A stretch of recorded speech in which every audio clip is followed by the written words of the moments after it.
और स्वागत करता हूं आप सभी का सीपी स्मार्ट क्लासेस में। और आज हम बात करने वाले हैं फंडामेंटल राइट्स के तृतीय भाग की, है ना।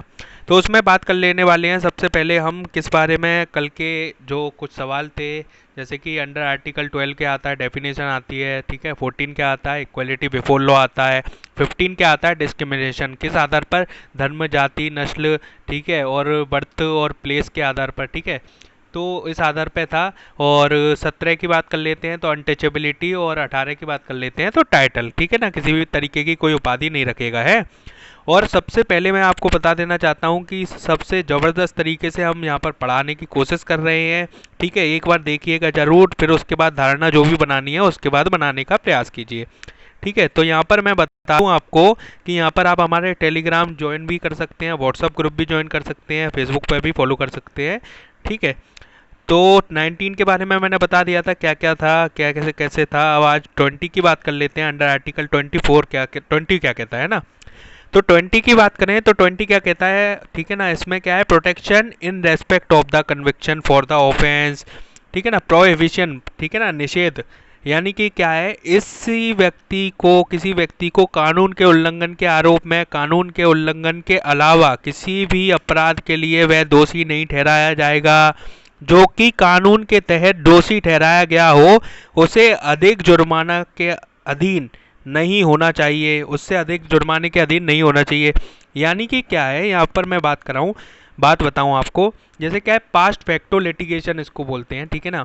और दो चीज़ें और है इसमें, एक होता है सेल्फ इंक्रिमिनेशन, ठीक है ना, इम्यूनिटी। इसमें क्या है, प्रतिरक्षा, जिसमें कि फोर्स नहीं किया जा सकता खुद के खिलाफ विटनेस देने के लिए।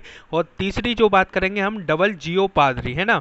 तो उसमें क्या होता है, person can't be punished more than one for the same offence, यानी के लिए दो बार सजा नहीं मिलेगी उसको। ये देखिए, no person shall be prosecute and punished for the same offence more than once, है ना। No person accused of any offence shall be compelled to be a witness himself, ठीक है, अगेंस्ट हिमसेल्फ। तो इसके बारे में बात कर रहे हैं हम, तो मैं बता देना चाहता हूं आपको। सबसे पहले तो हम बात कर लेते हैं यहाँ पर इसके बारे में, ना। तो इसमें क्या है, इसमें बताया गया है कि अगर जैसे पीछे का जो कानून है ना, अगर जैसे मान के चलिए निर्भया कांड हुआ था, जो निर्भया कांड में क्या हुआ, हमारे देश के सभी लोगों को पता पड़ गया कि देश का जो बच्चा है वो छोटा नहीं रहा अब, ठीक है ना। उसकी जो है बुद्धि अच्छी खासी विकसित हो चुकी है। 16 साल का बच्चा भी जो है, पहले 18 साल थी ना, तो उसके बाद जो है कानून बनाया गया। लेकिन उस समय पर जो भी लोग मौजूद थे ना, उन लोगों की बात करूं तो उन लोगों को उस कैटेगरी में नहीं रखा गया, क्योंकि वो नया कानून, जिस जैसे मान के चलिए आज 20 तारीख है, 15 तारीख है आज, तो 15 तारीख को आज 10 बजे अगर कानून बना है तो 10 बजे से पहले 15 तारीख के जितने भी केस होंगे, जो पुराना कानून है उसके आधार पर ही चलेंगे। नया कानून जब लागू होगा उन लोगों पर लागू नहीं होगा। ऐसा नहीं है कि आप पुराने लोगों पर नया कानून लागू कर देंगे, ठीक है ना। तो इस बारे में बताया गया, तो ये बात ध्यान रखिएगा, बहुत ही इंपॉर्टेंट सवाल है। अनुच्छेद 20 से अक्सर पूछा जाता है तीन चीजें। और यहाँ पर दूसरी जो चीज है वो उसकी बात कर लेते हैं यहाँ पर। तो वो क्या है, किसी भी व्यक्ति पर, ठीक है, किसी भी पर्सन को जो है, किसी भी व्यक्ति को एक से अधिक बार, किसी भी, जैसे मान के चलिए किसी ने कत्ल कर दिया, ठीक है ना, किसी ने मर्डर कर दिया, एक कर दिया, फिर दूसरा कर दिया, फिर तीसरा कर दिया, तो इस तरीके से कितने भी मर्डर किसी ने भी कर दिए हो, कोई फर्क नहीं पड़ता उसके लिए। ऐसा नहीं कि 2 साल सजा और 2 साल सजा इसकी, 2 साल सजा इसकी, यानी कि 6 साल सजा मिल जाए तो 6 साल सजा नहीं मिलेगी, है ना दोस्तों। तो 6 साल की सजा जो है नहीं मिलेगी इस बारे में। और मैं बताऊं आपको कि यहाँ पर जो है मुकदमा एक बार ही चलाया जाएगा किसी भी व्यक्ति के ऊपर, है ना। नहीं, ऐसा नहीं कि बार बार उसको दंडित करने का प्रयास करेंगे, ठीक है। एक से अधिक अपराध के लिए, चाहे उसने एक अपराध किया हो या 2 अपराध किया हो। वैसे भी अगर जेल की बात करूं मैं आपको, तो 25 साल अगर किसी को सजा हुई है तो वो 12 साल की सजा एक्चुअल में भुगतता है। कैसे कि वहां पर जो है एक दिन माना जाता है 12 घंटे का जेल में, ठीक है। तो इस हिसाब से अगर 4 साल की सजा हुई है ना, तो 2 साल ही जो है उसको जेल में रहने पड़ेंगे, है ना। तो इस तरीके से है कुछ। आगे बात कर लेता हूं मैं तीसरे वाले के बारे में, ठीक है ना। किसी भी व्यक्ति को, अब क्या होता है, पुलिस वाले बहुत उच्च किस्म के जो लोग होते हैं, तो वो क्या करते हैं, लोगों को ही जो है अपने खिलाफ ही जो है गवाही दिलवाने का प्रयास करते हैं उनके स्वयं के खिलाफ। तो ऐसी स्थिति में क्या है, यहाँ पर साफ सीधे तौर पर बताया गया है कि किसी भी व्यक्ति के खुद के खिलाफ गवाह बनने के लिए मजबूर नहीं किया जाएगा। क्यों नहीं किया जाएगा कि साहब क्या होता है, पुलिस वाले क्या करते हैं कि आपको खुद को मारेंगे पीटेंगे, उसके बाद जो है गवाह बनाया जाएगा। तो देखिए पुलिस का काम क्या होता है, पुलिस का ही काम होता है कि प्रूफ इकट्ठा करो, प्रूफ करना पड़ेगा वहां पर। ऐसा नहीं कि मैंने आपके खिलाफ बोल दिया, आपके खिलाफ जारी कर दिया, आपके खिलाफ कुछ भी पुलिस में एफआईआर लिखा दी, उसके बाद आपको प्रूफ करना पड़ेगा वहां पर।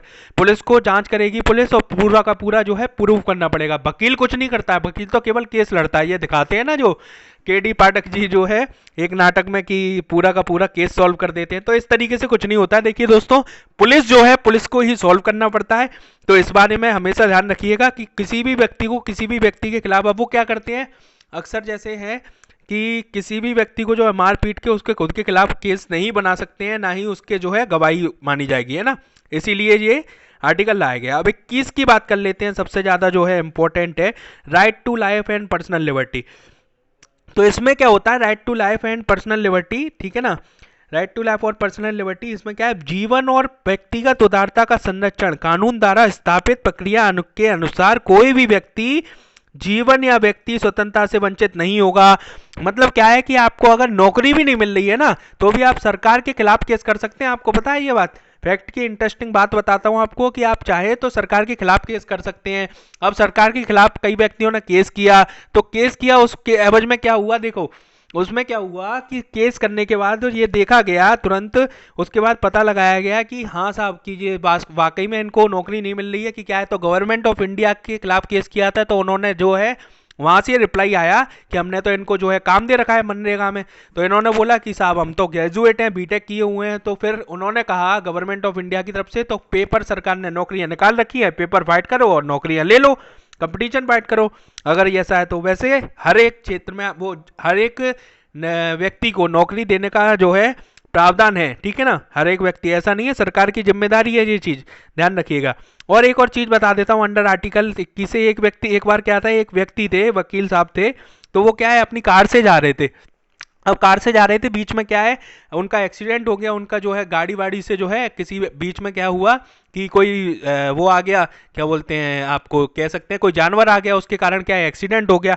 अब एक्सीडेंट हुआ तो उस केस में क्या किया गया कि उन्होंने right to life and personal liberty के भैया जानमान का नुकसान हो जाता है ना। तो इसको देखते हुए तो सुप्रीम कोर्ट में जो है केस चला, उसमें उन्होंने, कोर्ट ने बोला कि भाई साहब यहाँ पर ऐसा नहीं है कि आप आर्टिकल 21 के नाम से कुछ भी कर दें।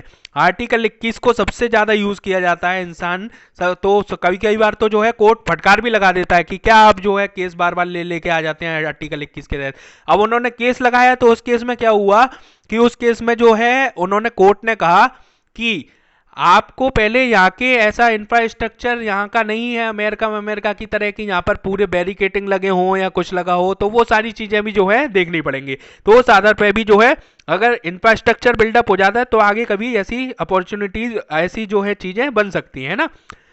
आगे बात कर लेता हूं मैं 21A की, ठीक है ना, लास्ट हमारा जो है आज का 21A है।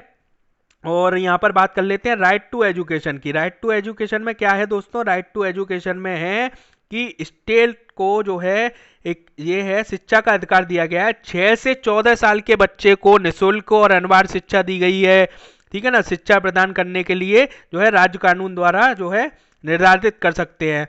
तो इसमें क्या है, अगर कोई भी बच्चा जो आपके आसपास हो तो उसको जो है इसके आर्टिकल जो है 21A से जो है लगा दीजिएगा। देखिए प्राइवेट स्कूलों में भी क्या है आजकल सीट रिजर्व होती हैं, जो लोगों को पता नहीं होता है। प्राइवेट आपके आसपास कोई बच्चा हो तो उसको प्राइवेट स्कूल में जाके कागजी कार्रवाई थोड़ी सी ज्यादा है, देखिए आधार कार्ड वगैरह ये सारी चीजें लगानी पड़ेंगी, ठीक है ना, तो जो है यूनिक आईडी। तो बाकी सब तो ये है कि आपको 6 से 14 साल के बच्चे को जो है प्रावधान मिला हुआ है पूरे संविधान के तहत, इसको कोई मना नहीं कर सकता, कोई भी प्राइवेट स्कूल होगा। आज के लिए बस इतना ही दोस्तों, धन्यवाद बहुत बहुत।